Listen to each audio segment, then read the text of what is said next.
السلام علیکم ورحمت الله وبرکاته. خویندرونو راځئ، نه پوهېږم ما سره غمي ستاسې غم خپل غم، خو فکر کوم زه سم نه یم. سړی باید خپل غم وکړه. ما ته د ځان نه بیا د ستاسو غمي. راځئ چې په رښتیا وشو، ډېر علم لاسته راوړلو ته او ډېر څه کولو ته اړتیا نشته.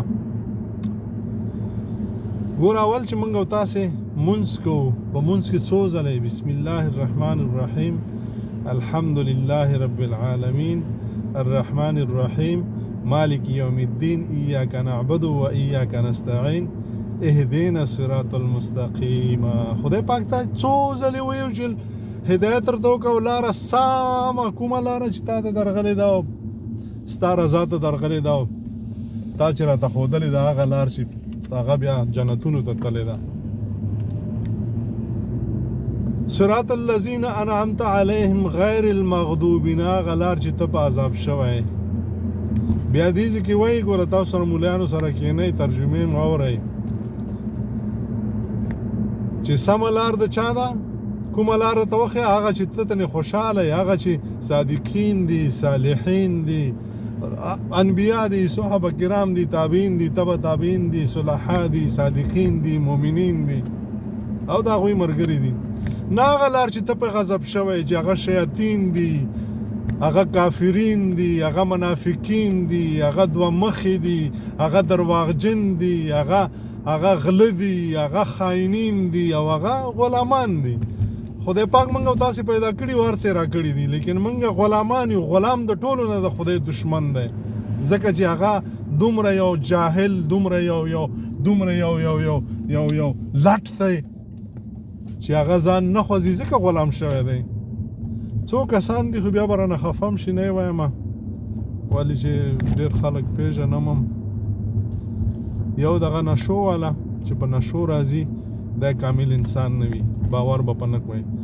یو د قاچاقي کارونه چې کوي، چې رور د شي باور به نه پکوي، چې رور د شي او په جومات په کونج کې ناستي او وایي چې دا زه دې دپاره ناست یم چې خلک څوک تیر نه باسي، باور به نه پکوي، کامل انسان نه دی.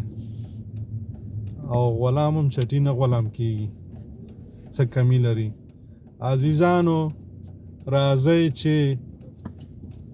چې هغه کسان شو کوم چې خدای غواړي. او بیا په قرآن کې وروسته هم خدای پاک څو ځلې وایي چې ستاسو ملګري، تاسې صادقین شئ، تاسې صلحا شئ، تاسې چې دی مؤمنان شئ.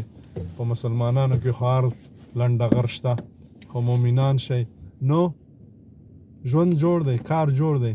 او که ته د غلو ملګری یې، ګوره موږ او تاسې مسلمانان یو، کافران یو. هغه څنګه؟ زه تل دا خبره کوم او هېڅ زما زړه نه مني، زه نه پوهېږم ولې. هغه دا چې موږ ګورئ 5 وختونه مونځونه کوو، نفلونه کوو، ذکرونه کوو، او بس موحدین یو، او بس داسې د کفر فتوې په چا باندې لګو.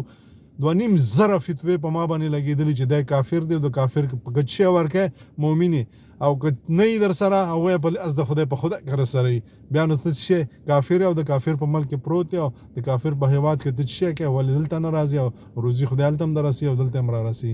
زه دلته ځکه پروت یم چې ستا غوندې منافق نه یم چې چاته لاس ونه نیسم، ستا غوندې دوه مخی نه یم. په دې خاطر زه دلته پروت یم، را تښتېدلی یم، نه د مرګ راغلی یم، نه د بل شي، یوازې د همدې ځای نه راغلی یم چې په خدای کومه صادق پیدا کړی. هر د غل بچي ته چې لاس ورکړي، دومره شی درکې ایښی چې بیا یې په رښتو باندې نه پوهېږي چې څنګه روباسي. نو خبره مې د څه کوله؟ د کفر او د اسلام کوله. منځونه، صدقې، ذکرونه، هر شی کوي، او د لنډغر ملګری، د خاین ملګری، د غل ملګری، د ډاکو ملګری، د غاصب ملګری، د منافق ملګری، د غلام ملګری. د صادق ملګرتیا ده ونه کړه، ښه په پوهېږي. او چې بیا د څوک د دې مذهب نه راونیسي چې وسړی خو رښتیا وایه، بیا څه کوي؟ بیا د سترګې مړې نیولې، په دې خو خدای پوهېږي. خره نو ته به انسان نه جوړولی، بیا خر به یې جوړ کړی وی، چا به در باندې د تا نه خو هغه زیړه غوا هم ښه ده، ته ښه یې که هغه زیړه غوا ښه ده، شیدې خو کوي که نه، توره غوا خو در نه ښه ده که نه، خر خو در نه ښه دی، څوک خو وري په راوړي که نه. که ته د دې په تمه چې جنت ته به لاړ شي، جنت د خدای کار دی، چې درکوي او که نه یې درکوي، چې موږ ته یې راکوي او که نه یې راکوي. خو منافق مه اوسه، غاصب مه اوسه، غل مه اوسه، د غل ملګری مه اوسه، د غلام ملګری مه اوسه. خور مه خرڅوه، مور مه خرڅوه، ښځه مه خرڅوه، کام مه خرڅوه، تره زوی مه خرڅوه، په تره زوی ډز مه کوه، په روډ ډز مه کوه. د تره زوی حیات سپک مه ګوره، د ګاونډي حیات سپک مه ګوره، د رور حیات سپک مه ګوره، د کام حیات سپک مه ګوره. د خاولې دشمن ته دشمن وایه، که وس ته رسېږي د مذهب یې ووله، که وس ته نه رسېږي مړې سترګې ونیسه خو ورته دشمن یې. دغه کسانو ملګرتیا وکړه کوم چې په نره ولاړ دي. نور بې ځایه ډوزې مه ولئ. ما اسلام موږ ته راښایي، اسلام د اسلام والا که بوی پیژنئ، تاسو د اسلام دشمنان یاستئ، تاسو د مسلمانانو دشمنان یاستئ. سم شئ او که سم نه شئ، خدای به هغه کار در سره وکړه چې بیا به یې نه شئ جبرانولی. السلام علیکم ورحمة الله وبرکاته.